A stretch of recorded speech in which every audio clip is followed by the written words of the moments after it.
ദേശീയ ഗ്രാമീണ തൊഴിലുറപ്പ് പദ്ധതിയുടെ ചട്ടങ്ങളും പേരും മാറ്റുന്ന ബിൽ കേന്ദ്ര സർക്കാർ ലോക്സഭയിൽ അവതരിപ്പിച്ചു. കേന്ദ്ര ഗ്രാമവികസന മന്ത്രി ശിവരാജ് സിംഗ് ചൌഹാനാണ് ബിൽ അവതരിപ്പിച്ചത്. തൊഴിൽ ദിനങ്ങളുടെ എണ്ണത്തിൽ വർധന ഉൾപ്പെടെയുള്ള സമഗ്രമാറ്റമാണ് കേന്ദ്രം കൊണ്ടുവരുന്നത്.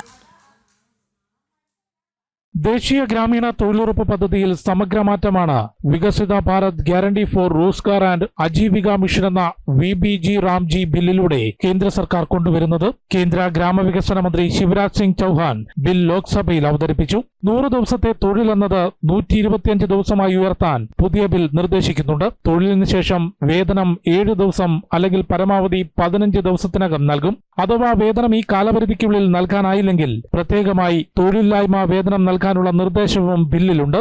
വേതനത്തിന്റെ 60% കേന്ദ്രവും 40% സംസ്ഥാനവുമാണ് വഹിക്കേണ്ടത്.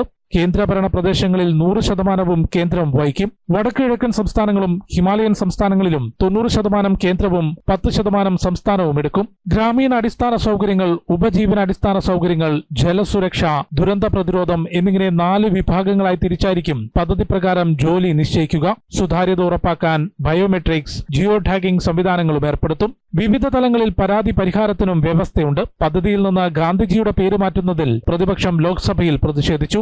2005 പാർലമെന്റ് പാസാക്കിയ നിയമപ്രകാരം പദ്ധതിയുടെ പേര് ദേശീയ ഗ്രാമീണ തൊഴിലുറപ്പ് പദ്ധതി എന്നായിരുന്നു. 2009 മൻമോഹൻ സിംഗ് സർക്കാരാണ് പദ്ധതിക്ക് മഹാത്മാഗാന്ധി ദേശീയ ഗ്രാമീണ തൊഴിലുറപ്പ് പദ്ധതി എന്ന പേര് മാറ്റിയത്.